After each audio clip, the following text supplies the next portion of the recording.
All right, for 2 years, Charlo has been considered an heir apparent to a championship in boxing, as you see him with his trainer Ronnie Shields. And the Canine has twice won this championship and proved to be quite resilient. You know, Dave, this is going to be a very interesting match. And I think the person who asserts himself first will have more success. We're going to have 6 inches of height and reach for Charlo, who, by the way, turned pro exactly 7 years ago today. Oh, wow. So is there karma for Charlo? We're going to find out. And now you've got here, Daniel, you've got guys 17 years apart. You've got the oldest champion of boxing, Bundrage, and Charlo with that reach. First of all, what's the key if you're Charlo, and what is the key if you're Bundrage? Well, the key if you're Charlo is obviously you have the youth to your advantage. You know, you're a smaller, longer reacher guy, but you're younger, so you're stronger. So you just have to use that to your advantage, be able to assert yourself, and do what you do best. Jermell Charlo is a very athletic guy. He has a very good arsenal. So if he lets his hand go and not be, you know, hesitating, not fearful of the experience that Canine has, he'll do very well. When you talk about that experience, Canine had 30 fights before Charlo turned pro. Charlo has 21 fights. And Bundrage on the road, stopping Corey Spinks in St. Louis, and that was impressive. You know, you go fight a guy in his hometown, and it's pretty much, all right, this guy's the favorite. Yeah. You're coming in as the other guy, and he stopped him. And that was one of the most impressive victories that he has his whole career. So, you know, he's still riding on that wave, and he still has that experience in his back pocket. So he's going to have to use that tonight and get this young guy who doesn't have the experience, who's, even though he's longer, you know, I'm stronger. I'm a more experienced, clever guy. You know, let me go in there and get this guy out of there and show him what a real professional is like. Charlo trying to close the distance, and he does it effectively with that right hand, making an early statement. And the Canine got bit. He walked into a shot. There's the height and reach for us. And as I'm noticing the face and the expression of Charlo, he's very calm. I love the demeanor, because when a prospect like that hurts a guy, he want to get him out of there early. Now he's calm, relaxing. You know, if he can do very well with keeping his defense tight, he'll do very well getting a knockout. Charlo closed the distance. He just missed with another right hand. I think that would have ended the fight if he landed that one clean. So he's got the angle down on Bundrage. And there's that stiff Charlo jab. Bundrage launching a looping right hand shot. Now, Canine is a loopy fighter. What I mean by loopy is he loops his shots a lot over the defensive posture of his opponents, and he's been known to have a habit of doing that. Now, a smart fighter such as Charlo can come off the block and, you know, hurt him with that. So we'll look forward to little shots like that in the near future. So Bundrage will get through the first round. Very important for him as he was dropped.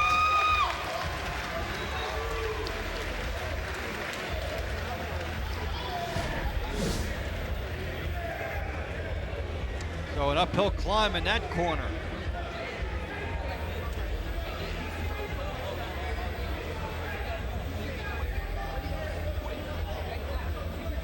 It's one thing to be ready for a fight, but you walk into a shot like that.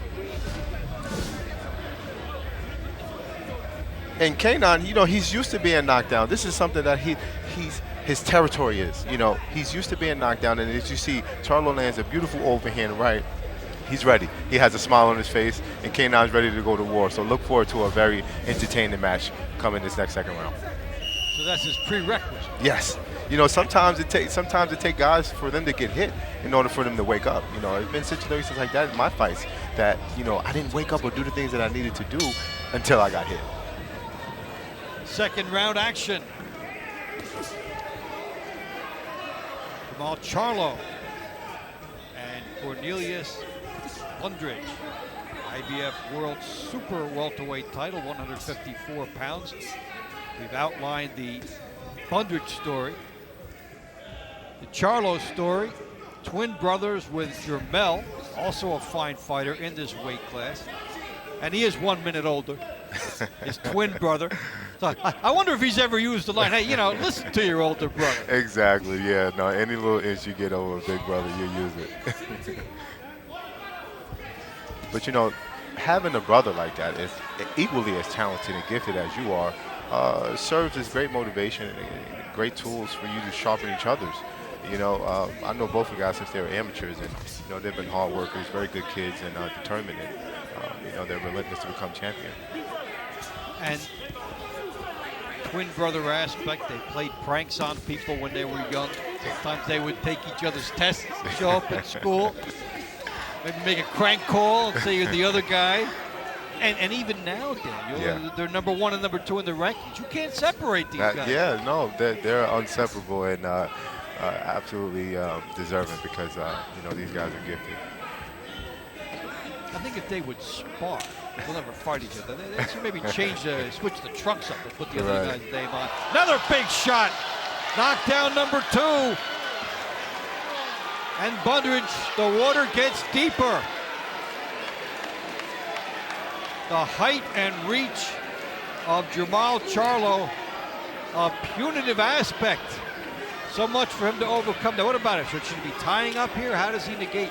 Well, what he should be doing is just what he's doing now. You know, even though he's gone down, that's his MO. He's been down before. He's actually been knocked out before. So a guy like K9, to have a guy open up, that's the thing. You want this young fighter to open up. You want him to have holes in his defense because the slower fighter, such as K9, want to be able to allure the faster fighter and be able to catch him in between shots. And so even though he's not a power puncher, 19 knockouts in 39 fights, because he's 42, you try to buy a little space by getting the guy to open up. Exactly. And that's the little experience that you have with K9, you know, having many fights, many experience, you know, numerous of rounds, championship rounds. You know, this guy knows what it's like to be in there. And, you know, I'm not sure he's seen anything different than what he's seen, but he has to step it up because he's behind in this fight. Double jab here by Charlo, and when a guy uses his height and reach, and he has a 6-inch reach like that, you see how formidable he could be, and that right hand bomb also landed. So Jamal Charlo, 2 rounds, 2 knockdowns, and a brilliant start.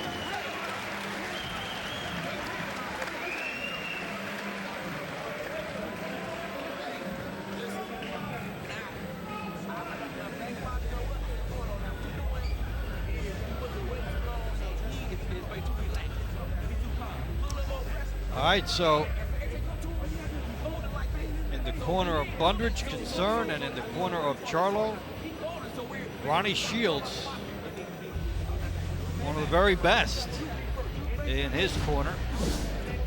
Oh, a jab for a knockdown. Wow. And that's something definitely to be concerned about. You know, you got a guy strong, sharp, and long at that, such as Charlo. You know, you got to keep the defense tight. How many guys in boxing do you know were knocked down in jabs? A handful.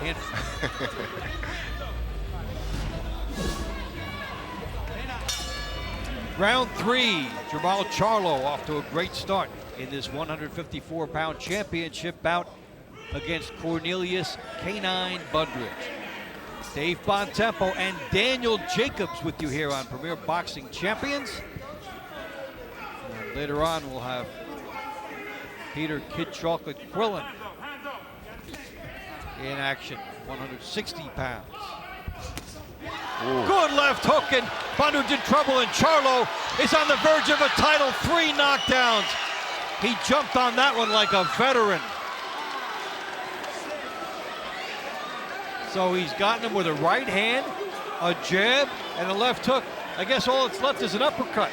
Yeah, no, as you can see in his eyes, Charlo is out for blood. You know, he wants to finish this guy. Well, this is a brilliant showcase for Jamal Charlo. This is a guy that's been built along with his brother. The last couple of years, the thought was, hey, these guys are going to be champions. And now, on showcase night, he's come. He's on the brink of it. I mean, he's knocked the guy down already 2-3 times. He's on the verge of maybe stopping this guy. The referee is looking at it closely. This is a very entertaining fight. Charlo is very impressing me very much. And Charlo continues to put the pressure on. Big right hand against Bundrage. And now he's working on the 42-year-old. 17 years is the advantage for Charlo, and 6 inches on a reach advantage. You can't draw up a fight any better than that.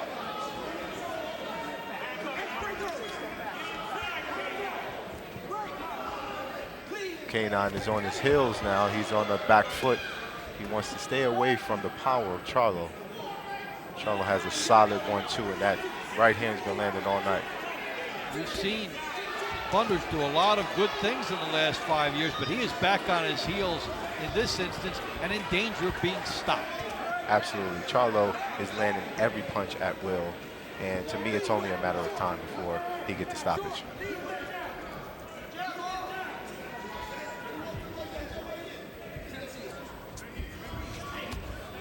Right hand by Bundrage does not get in, and then there's the reach of Charlo. The dilemma if you're Bundrage, if you stay outside, you get eaten alive by the jab. If you do that, you get knocked down by the right hand. Number 4, and it's over. Referee has seen enough. The new champion, as cool and composed as you can be. You can't make it look any more fluid than that. K9 never seen the shot coming, and it was over. Set up by the reach. You throw the jab, you camouflage it. Jermell Charlo made a statement tonight.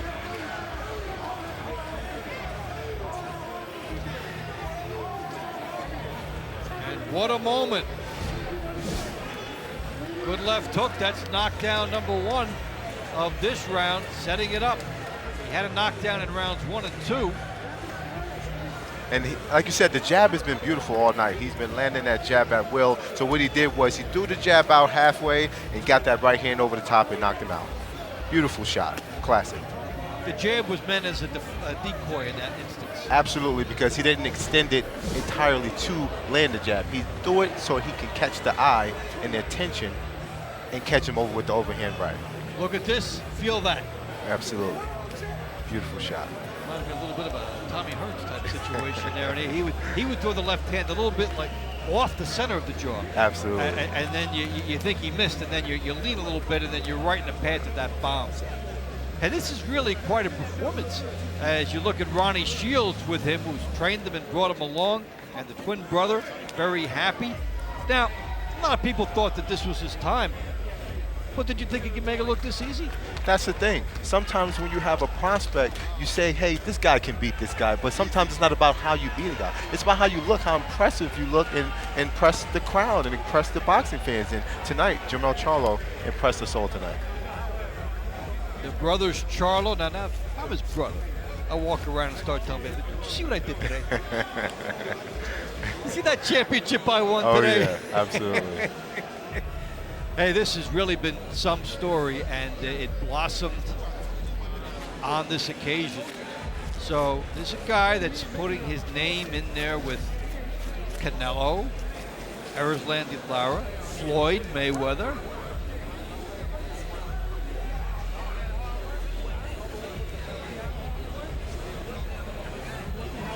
It's a good-looking division when you get a guy that comes up and makes a dramatic statement like that. And a classic example of using your height and reach well. Absolutely. And with this impressive performance tonight, Jermell Charlo has put the junior middleweight on notice.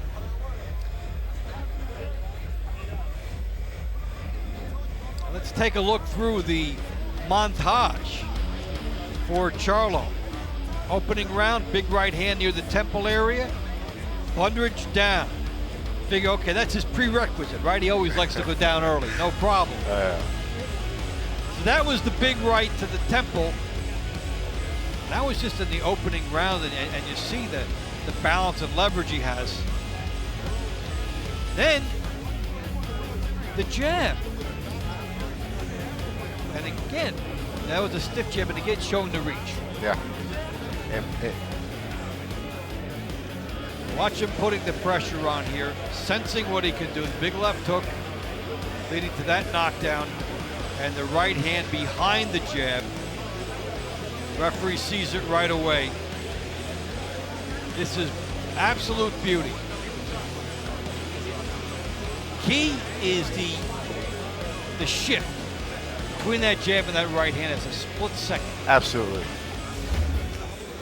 Because fighters are used to patterns. And when you throw a 1-2 pattern, you can be used to it. But if you throw it a second slower, it can land.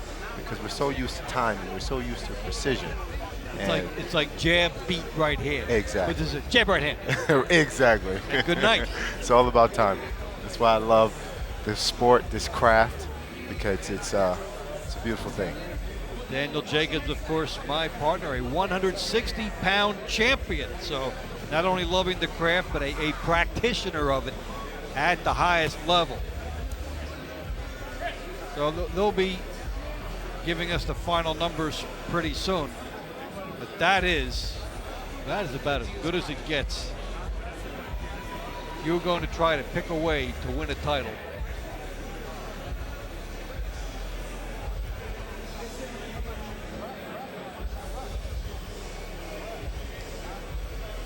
So the Charlo saga. Ronnie Shields trained a number of world champions. His first one was Evander Holyfield. Wow, that just tells you his experience in the game, training a guy like that. And you can trickle down to the new age, the new generation, and these Charlo brothers, and you can see just the experience that they have with having a guy back them like Ronnie. You know, it's serving him very well, and you know he's a world champion today, so it's all paying off. That is lineage, having Ronnie Shields. Ladies and gentlemen, referee Johnny Callis waves it off officially. 2 minutes, 33 seconds into round number 3. The winner by TKO, and now the new junior middleweight champion, Jermall Hitman Charlo. Even using the Tommy Hearns name, we had the reference. Tommy Hearns was the hitman, and he was a hitman today, was Jermall Charlo. That was a Hearns look, a Hearns move. And a Hearns ending. It was a Hearns ending.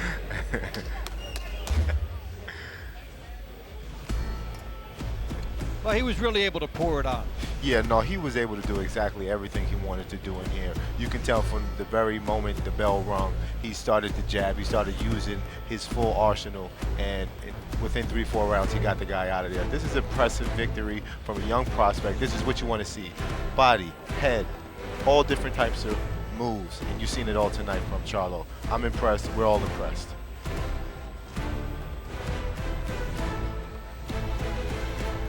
It was that left hook was the compilation.